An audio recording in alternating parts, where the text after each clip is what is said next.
Shalom, puji syukur kehadirat Tuhan untuk hari yang baru yang sudah Tuhan berikan. Bersyukur karena masih diberikan kesehatan, bersyukur karena masih diberikan kekuatan, nafas kehidupan, dan bersyukur karena Tuhan masih beri kesempatan untuk menikmati kehidupan. Dan hari ini kita akan belajar firman Tuhan, kita akan bersekutu, siapkan hati dan pikiran. Mari kita berdoa. Kami mengucap syukur kepadamu ya Allah Bapa untuk hari yang baru yang sudah Tuhan berikan. Kami sungguh percaya Tuhan Yesus selalu menjaga dan melindungi kehidupan kami. Hari ini Bapa, kami akan membaca dan merenungkan firman-Mu sebagai sumber kekuatan buat kehidupan kami umat-Mu yang percaya. Kau sertai, Kau tuntun, beri roh hikmat dan kebijaksanaan, dan layakkan kami untuk belajar firman-Mu saat ini. Terpujilah nama-Mu ya Tuhan, dalam nama Tuhan Yesus inilah doa kami.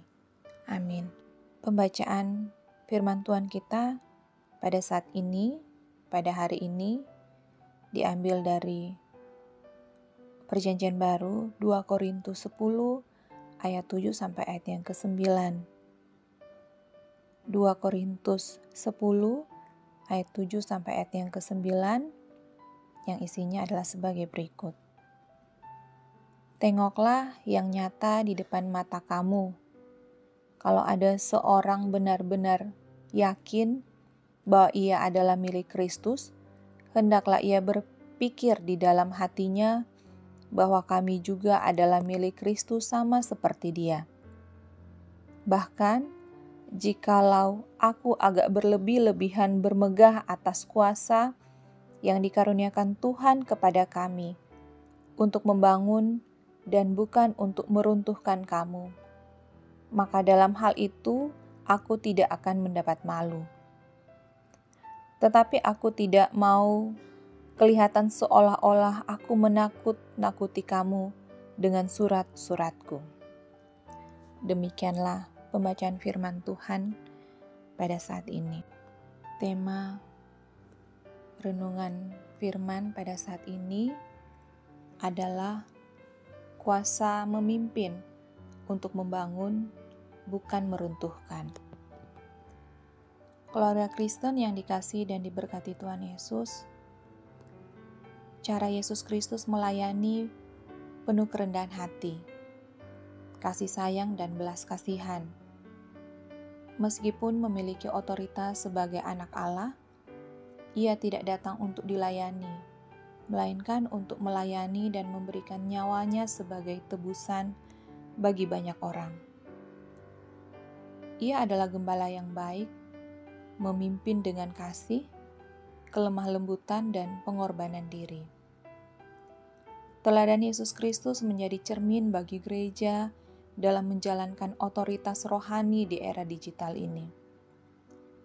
Rasul Paulus mengingatkan kita, bahkan jikalau aku agak berlebih-lebihan bermegah atas kuasa yang dikaruniakan Tuhan kepada kami untuk membangun dan bukan untuk meruntuhkan kamu, maka dalam hal itu aku tidak akan mendapat malu.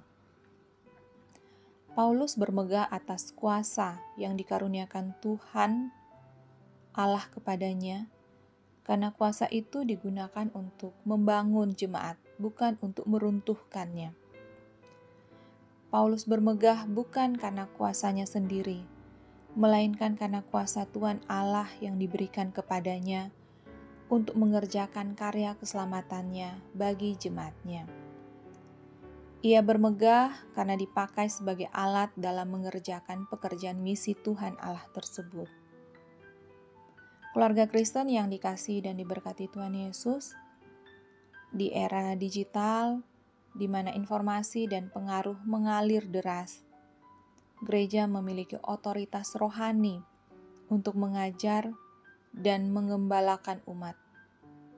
Otoritas ini bukan untuk menguasai atau mencari keuntungan pribadi, melainkan untuk membangun iman, menguatkan yang lemah, dan mengarahkan orang kepada Yesus Kristus. Otoritas rohani yang sejati bersumber dari Yesus Kristus dan dijalankan dengan kerendahan hati, kasih, dan integritas. Gereja melalui para pemimpin dan pelayannya dipanggil untuk menjadi teladan dalam hidup yang kudus dan berintegritas, baik di dunia nyata maupun di dunia maya. Sayangnya terkadang otoritas rohani seringkali disalahgunakan. Ada pemimpin yang menggunakan kedudukannya untuk kepentingan pribadi, mencari popularitas, menindas yang lemah. Ada pula yang mengajarkan ajaran yang menyesatkan umat. Penyalahgunaan otoritas rohani ini merusak kesaksian gereja dan menghalangi orang untuk datang kepada Yesus Kristus. Keluarga Kristen yang dikasihi dan diberkati Tuhan Yesus, sebagai keluarga Kristen, marilah kita berdoa bagi para pemimpin gereja, agar mereka diberikan hikmat dan keberanian untuk menggunakan otoritas rohani dengan bijaksana dan bertanggung jawab.